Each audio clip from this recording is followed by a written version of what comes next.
Well, welcome. Thank you very much for joining me. Just popping down to check on the chickens. Hello, how are you doing? I'll give you some of this and then we'll put you out. We're just having a bit of a feed. Oh, hope you're well this morning, today, this afternoon. Oh, it's warm, very warm. So we're currently just getting set up for a bowl, and got quite an interesting topic, I think, if I can get it running. It's the topic I wanted to discuss is rabbit holes and the joy of falling down rabbit holes from a neurodivergent perspective, but also I think this probably applies to anybody.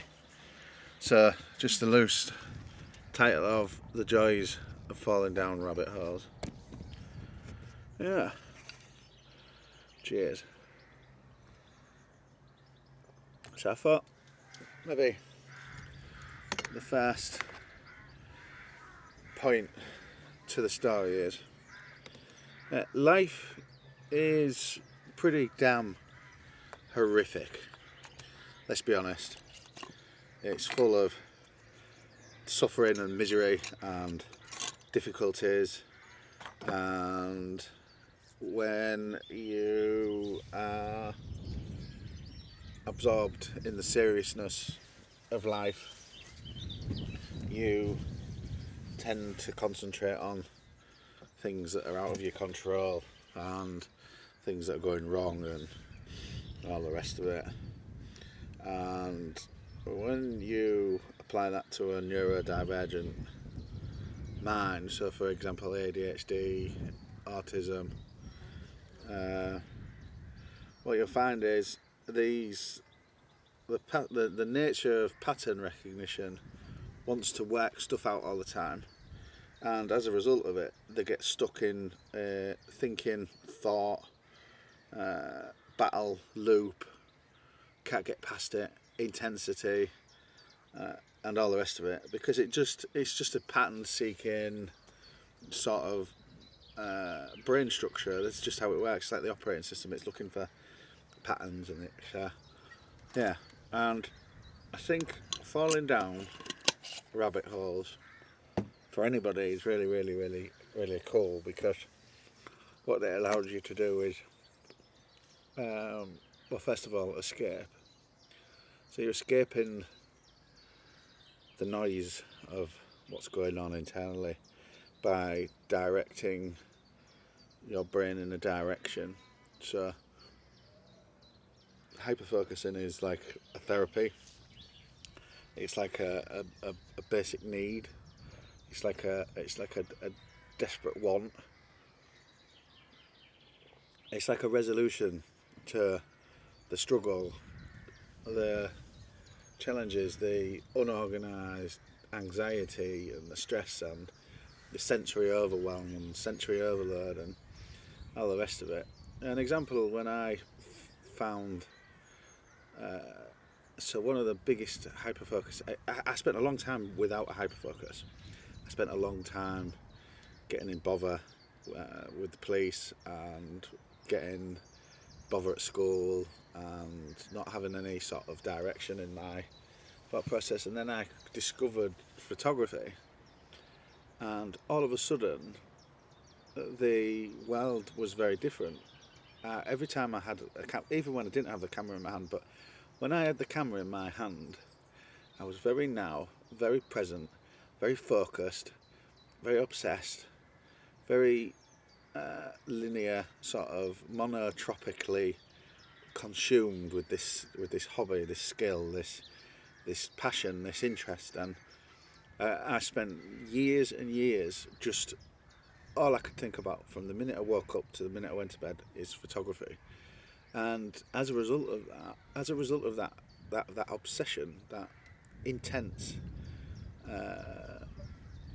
that the intense drive, I became very good at it. I became a professional photographer, and some of my work is, I've won competitions and various other things, and I have really found that was what the original reason for my photography was. It was therapy first and foremost. It was my key into the present moment, where the past and the future don't exist, and I am just now positively charged in a direction of creating, and that's what hyperfocus is for somebody who's neurodivergent. It helps them regulate, it helps them escape the noise, the distraction, the sensory challenges, and all the rest of it.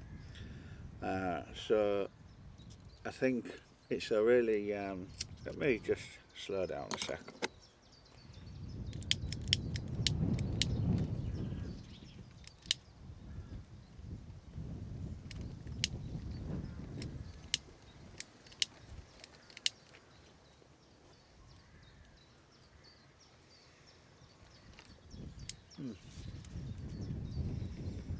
Yeah.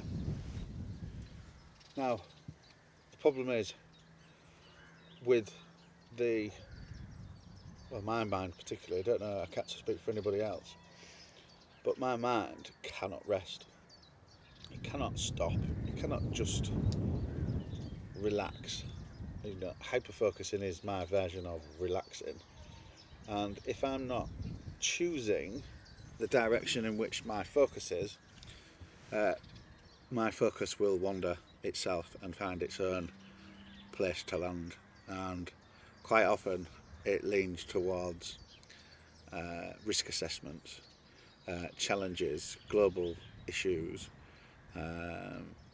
all the things that really you should be keeping an eye on to a degree, so that you can plan. So I've heard a few times in the comments when I've spoke about things that are going on and the need for example, preparing. So filling your cupboards, making sure that you've got plenty of food in, thinking about what's down the line and all the rest of it. I have had some responses saying that don't worry about the things that you can't control. But there is a lot of aspects that you can control within. See, what you're doing there is telling a neurodivergent person that they cannot control aspects of a situation when the fact is you can. So you can control your environment, you can control your home, you can control how prepared you are, you can control through knowledge, you can understand the situation so that you can be better reactive and better prepared and all the rest of it. So that's where that kind of ends up going. You end up going down this free fall of attention being placed in places you're not necessarily in control of. So you will fall down this rabbit hole that's not good. So I think when you come across somebody who's neurodivergent, or you are neurodivergent, and you realise that this person is having a struggle, I think one of the first things to sort of look at is, have they got something that they can focus on that's positive? Have they got a outlet? Have they got a passion? Are they interested in anything? Because quite often, if you can try and hook and link up a hobby, passion, interest for them to latch onto, so that then they can go down this hyper-focus train, then you'll find that that's half the battle won. Now, a lot of people think that hyper-focusing is a negative attribute, because we become very monotropic, we become very, very fixated on just one thing.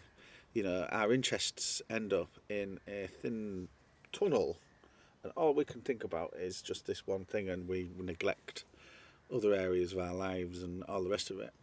But the thing with hyperfocusing is it is an absolute necessity for my mind.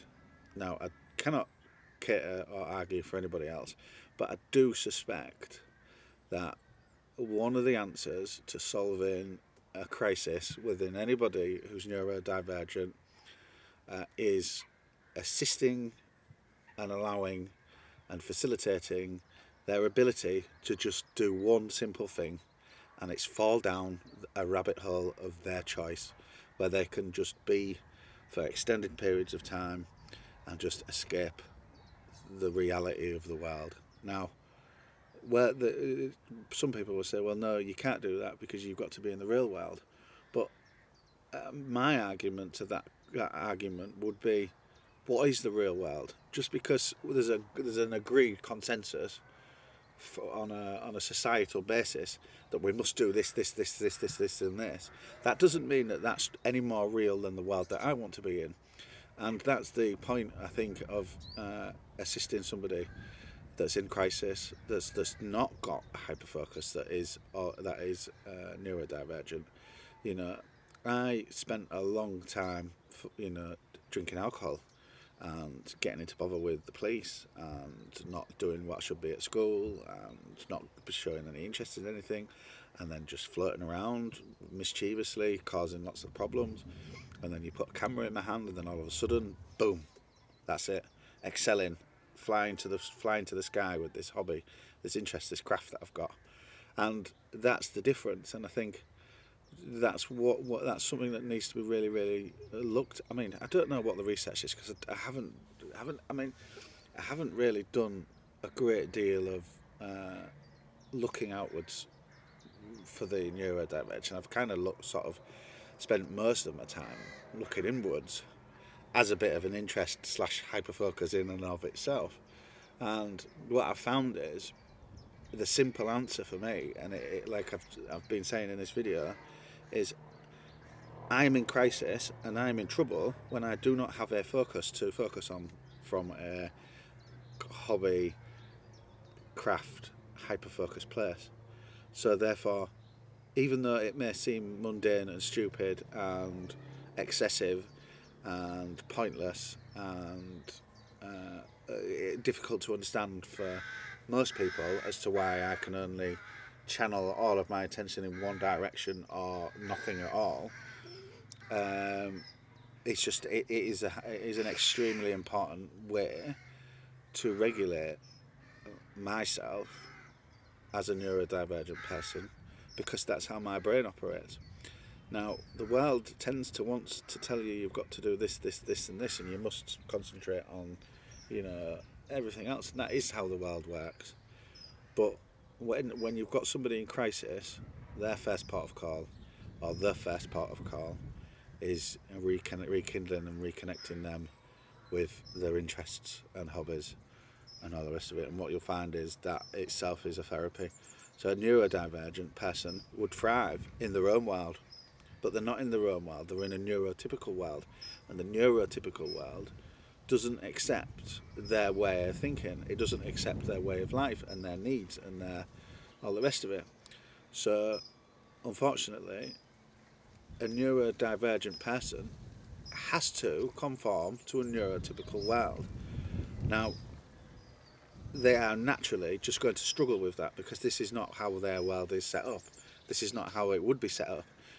Just because civilization and society have sort of agreed upon this system where we all go do mundane, bullshit, horrible work for 8, 9, 10, 11, 12 hours a day, and then we have to concentrate on mundane, pointless crap, doesn't mean that that's how a neurodivergent brain works. They're just fitting into this reality.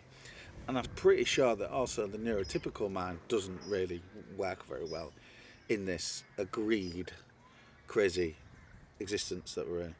So yeah, so if a neurodivergent person in your life is talking about watches and they won't shut up about the watches, and the cat, they're telling you about all the movement and where the watch originated from and what year this is, and the fact that this is a special edition 1968 Seiko watch that was first produced for rally drivers. Listen to them; they're in a hyperfocus. They're happy. Encourage that. Be excited with them. Understand that that's them telling you that they love you. When they're dropping off a load of information onto you. Recognise a child, for example. If a child is telling you a wealth of information about a specific topic, that's because you wanna think of yourself, lucky, you are that child's safe person, and they feel safe enough to express and share the information that they love with you, and that's like an honour. Because if you're not a neurotypical's safe person, there'll be silence.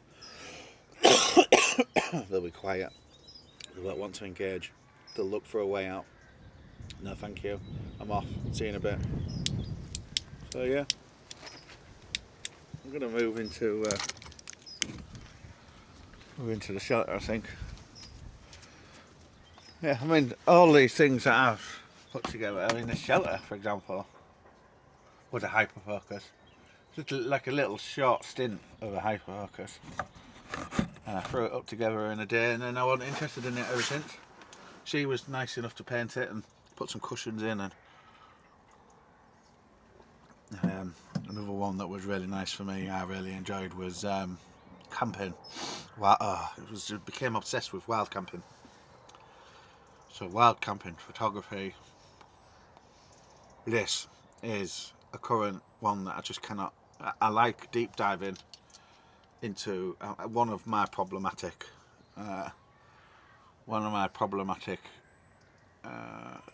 hyperfocuses is filling up baskets online of things. I think that's sort of a dopamine regulation problem. So dopamine fixing. I can. What would normally take. So if he's put me on Asda shop, you ain't getting a normal shop off me. You're getting 6 months worth of this and 6 months worth of that and all the rest of it, because that's just how my brain works. Like I'll be in all the little nooks and crannies, finding all the little offers and all the rest of it, and I'll be building up a stockpile. I wouldn't be just shopping for the week. I'll be stockpiling. You know, that's just how we operate. You know, and unfortunately for us, we're in a neurotypical world, and a neurotypical world has a set standard, and generally speaking, neurodivergent people with whatever traits and behaviours that they've got do fall sometimes a little bit out of the norm, and sometimes very, very far out of the norm. And I think way to improving that situation is first recognising that there is joy in the rabbit holes, and there is joy in being lost in a rabbit hole.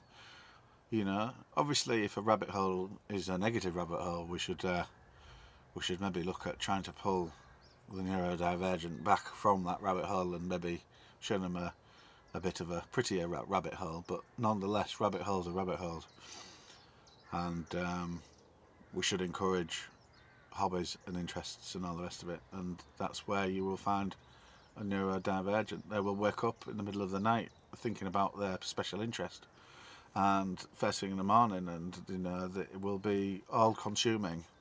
It's all or nothing, you know. And just for me, what's interesting is I can have these hyperfocuses that last weeks, months, years, and then all of a sudden I'll be done. A switch will just go poof, poof, gone. So make the most of whatever's happening. I mean, I built such a fantastic photography career in the space of a couple of years, and that was because every living moment, every breath I took was with a camera. You know, that catalogue's there now. The work's there. The work ticks over. People make orders. They buy photography off me quite often. You know, I've left it running now on my Instagram. I just leave it. Just leave it to it. I just post it once a day, and then that's it.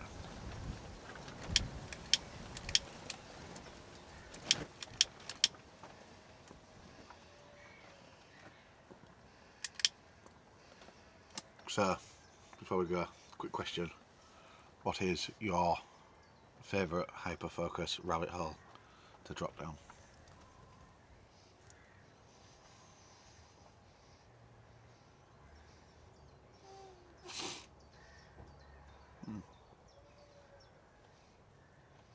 Thanks for watching. I'll see you in the next video.